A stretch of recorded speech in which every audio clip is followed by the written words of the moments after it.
সম্মানিত প্রিয় গাইস, যার জন্য আমরা পৃথিবীতে এসেছি, যার জন্য আমরা গর্ব করি, যার জন্য আমরা প্রতিষ্ঠিত হওয়ার জন্য স্বপ্ন দেখি, শরীরের চামড়া কেটে কখনো যার ঋণ কখনো শোধ করতে পারবো না, আজকে ওনাকে নিয়ে আজকে ভিডিও তৈরি করছি। আমাকে আপনাকে সৃষ্টি করছে আমার মায়ের গর্ভ থেকে, মায়ের মাধ্যমে আমাদেরকে সৃষ্টি করা হয়েছে। আজকে সে মাকে আমরা ভুলে গেছি, মায়ের গুরুত্ব আজকে আমাদের কাছে নাই। মা যখন মায়ের বয়সী হয় তখন মা হয়ে যায় আমাদের কাছে বৃদ্ধ বুড়ি হয়ে যায়।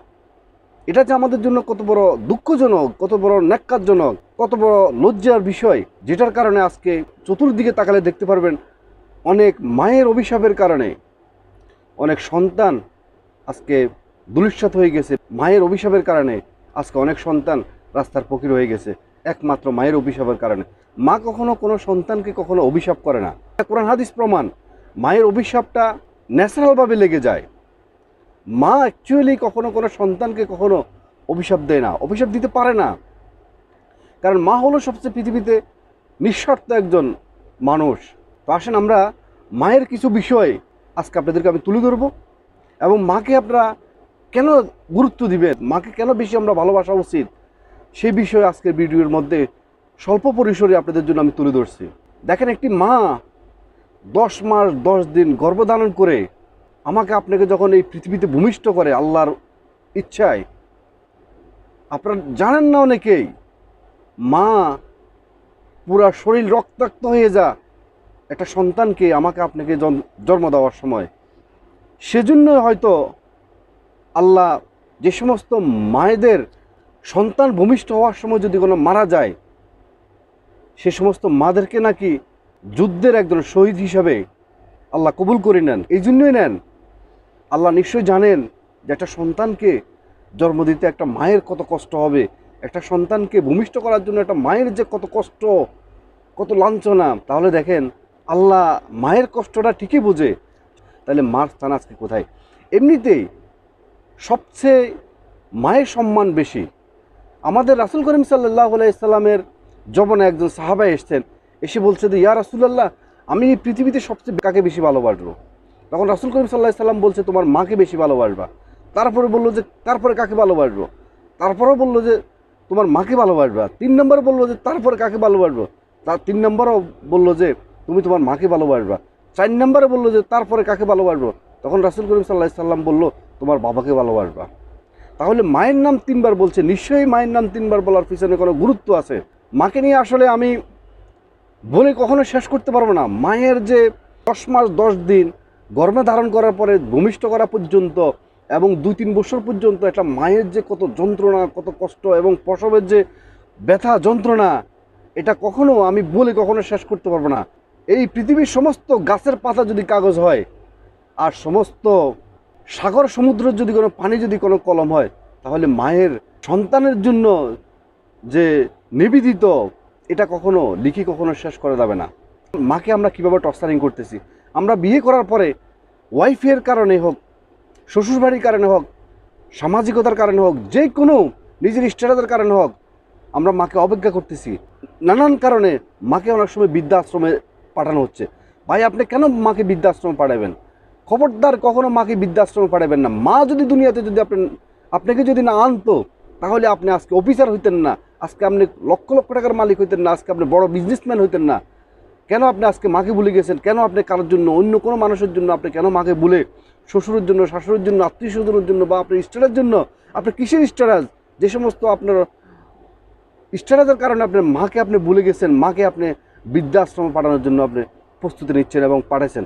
প্লিজ কখনো মাকে কখনো বৃদ্ধাশ্রমে পাঠাবেন না।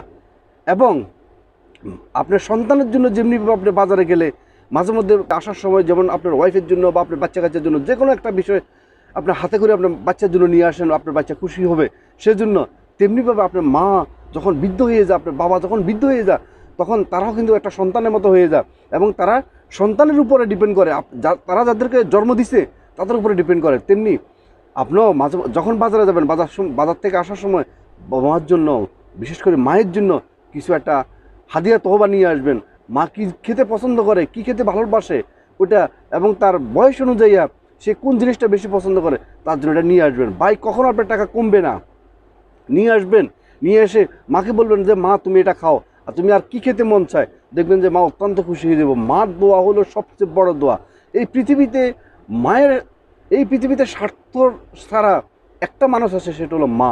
মাকে কখনো আঘাত দিবেন না, মাকে কখনো আঘাত দিয়ে কখনো কথা বলবেন না। আপনার বউ, আপনার শ্বশুর শাশুড়ি, আত্মীয় স্বজন, বন্ধু বান্ধব, অফিস, আপনার স্ট্যাটাস, আপনার টাকা পয়সা সব কিছু আপনি এক পাশে রাখবেন, আপনার মাকে আপনি এক পাশে রাখবেন। আপনি যখন এই পৃথিবীতে জন্মগ্রহণ করছেন, জন্মগ্রহণ করার পরে আপনি খেতে পারতেন না, আপনাকে খাওয়াই দেওয়া হয়েছে, আপনি গোসল করতে পারতেন না, আপনাকে গোসল করাই দেওয়া হয়েছে, আপনি কথা বলতে পারতেন না, আপনি কি খাবেন, আপনার মা আপনার কান্নার শব্দ শুনে আপনার মা বুঝতে পারতো যে আপনার খাওয়ার সময় হয়েছে।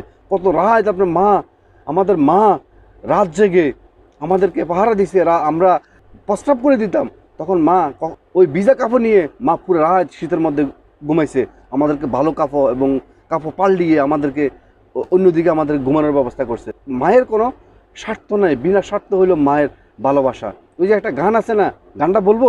স্বার্থ ছাড়া বন্ধু বান্ধব কাছে আসে না, বিনা স্বার্থে দুনিয়া কেউ ভালোবাসে না, স্বার্থ ছাড়া ভালোবাসে শুধুই আমার মা, স্বার্থ ছাড়া ভালোবাসে শুধুই আমার মা।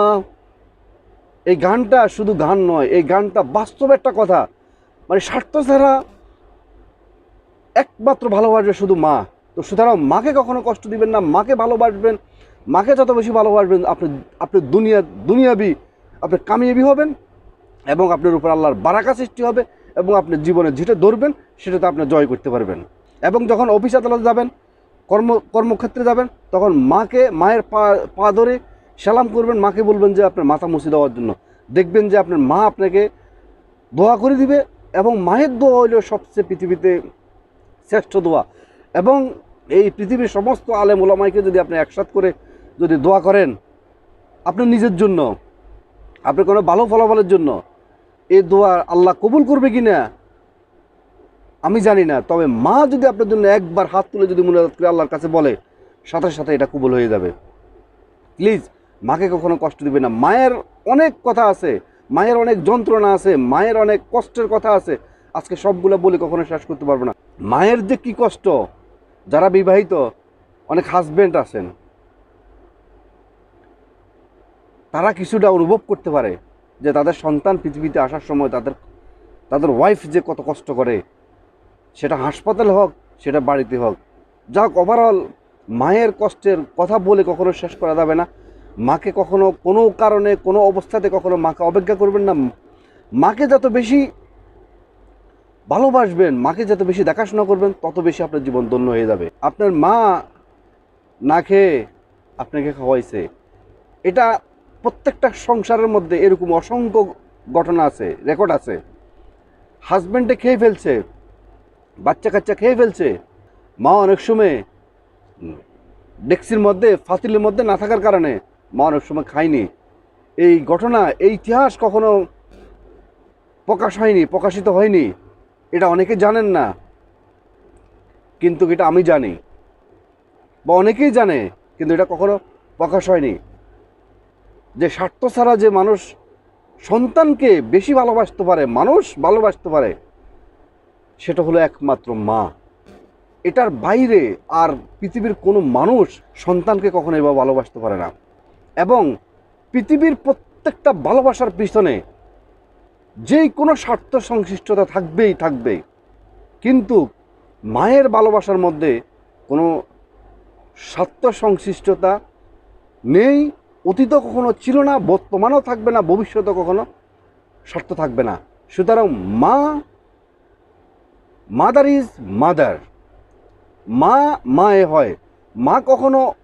মায়ের সাথে কখনো অন্য কিছুর কখনো তুলনা করা যাবে না, এবং কখনো তুলনা করবেন না। আজকের মতো ভিডিওটি এখানে শেষ করলাম। ভিডিওটি যদি ভালো লেগে থাকে অবশ্যই একটা লাইক কমেন্ট করবেন, এবং যারা নতুন অবশ্যই সাবস্ক্রাইব করে মিয়াজি ফিলসফি চ্যানেলের সাথে থাকবেন, এবং যারা আগে সাবস্ক্রাইব করছেন আপনাদেরকে অসংখ্য ধন্যবাদ। আবারও মিয়াজি ফিলসফি চ্যানেলের পক্ষ থেকে সবাইকে সালামু আলাইকুম ওয়া রাহমাতুল্লাহি ওয়া বারাকাতুহু।